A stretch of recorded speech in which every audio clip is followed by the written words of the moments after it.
Hello and welcome to Vector IJK. In this video, we are going to discuss a very famous question from capacitors. So let's start. A capacitor is formed by two square metal plates of edge A separated by a distance d. Dielectrics of dielectric constant K1 and K2 are filled in the gap as shown in the figure. Find the capacitance. So there are two plates, these blue ones are two plates, and remember they are square plates. So the depth going into the screen is also A and width is also A. There are two dielectrics K1 and K2 filled between them in this fashion. You have to find the equivalent capacitance. So to start with,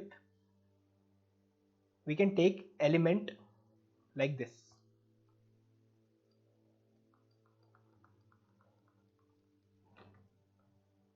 Now, how is this element? This element is x distance away and thickness of this element is dx, such a way that it intersects this boundary between the two dielectrics at a distance y from the bottom plate. Let's now understand how this will help us to find the net capacitance. From this element, I can divide this element further into two parts, the upper part and the lower part, one belonging to dielectric K1, the other to K2. Now the upper part and lower part, since they are connected between these two plates, okay, I can consider them in series. So if I consider the upper element as one capacitor and the lower element as another capacitor, then these two capacitors are connected in series. Let me show you in a different or 3D mode. So this is how the two elements will look. This is how the system is. The blue plates are the capacitors, are the plates of the capacitor. The upper plate, the upper capacitor or the upper element is the first capacitor and this one is the second capacitor. This further can be shown here. Remember, the front view is like this, the side view will look like this, and this length is A. So if I want to define different terms for these two capacitors, the orange and the yellow, for the orange one, the cross section area will be this thickness into this length, which is A. And for the lower one, again the cross section area will be same, A into dx. The length of yellow or the lower capacitor is y and the upper one is d minus y, because the distance between the two plates is total d. So once all these things are cleared, let's move on to the solution part. Remember, in this figure I've shown it as a rectangular plate from the top, but actually it is square. So let's get started. Now, as I said, we have to consider two capacitors, the upper one and the lower one. Let me call this upper one as DC1 and this lower one as DC2. This DC1 and DC2 are connected in series and the equivalent of these two will be, say, DC. So I can write DC in series. I'm DC1 and DC2 in series, so I can write 1 upon DC equals 1 upon DC1 plus 1 upon DC2. This length is y and this is d minus y. So I'll write what DC1 is. DC1 is K1 into epsilon naught A dx. A dx is the area, divided by d minus y. And DC2 is K2 epsilon naught A dx by y. As I said, 1 upon DC equals 1 upon DC1 plus 1 upon DC2. So 1 upon DC becomes d minus y by K1 epsilon naught A dx plus y by k2 epsilon naught a dx. From here we can take 1 upon epsilon naught a dx common, which will give us d minus y by k1 plus y by k2 in the bracket. Now my further agenda is, since I have found out this dc, what I'll do is I'll consider all these elements between the two plates and then find the equivalent of all these elements. Since I know all these elements that I keep taking one after the other are connected between these two plates, this will mean that they are connected in parallel between these two plates. Alright, so that is my idea. But I'll face a hurdle because there are two variables y and x. So I need to find a relation between y and x. So to do that, I'll again come back to the figure and look at the geometry properly. Look at this triangle and the smaller triangle. These two triangles are similar, so I can say d by a equals y by x. So this will give me y equals x d by a. I'll use this result in what I got here, and then I'll try to find the net capacitance.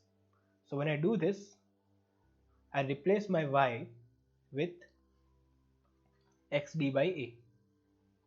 So if I do that, what I'll get is xd by a here and xd by a here. From here d and d can be taken common. From here also d can be taken common. So d will get outside the bracket, and whatever is left here is a minus x by a and x by a. So a also can be taken common in the denominator. So what I'll be left with is d by epsilon naught a square dx, and inside the bracket there is a minus x by k1 plus x by k2.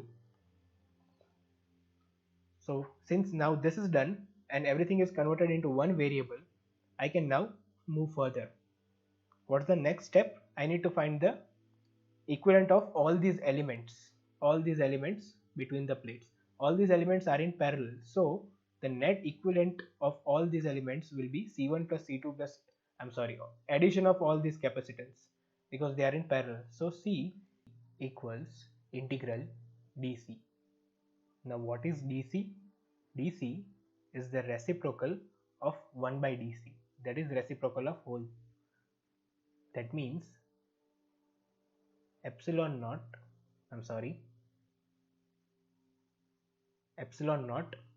a square dx by d, and the whole thing that was in denominator or numerator goes into denominator. So that means a minus x by k1 plus x by k2 and 1 here.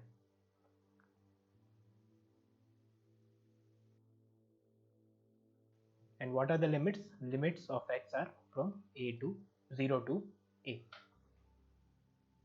So this will give me c as epsilon naught a square by d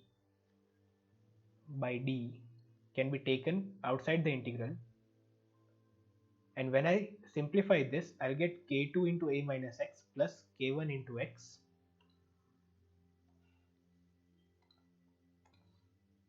integral from 0 to a dx by k1 minus k2 into x plus k2 into a. This k1 into k2 in the numerator can be taken outside. Let me just write it here for now. So finally, after integrating this term, we get epsilon naught a square k1 k2 by d integral bracket ln k1 minus k2 into x plus k2 into a from 0 to a. Further solving this, we get c, after putting the limits, that is, we get c equals epsilon naught a square k1 k2 by d, this k1 minus k2.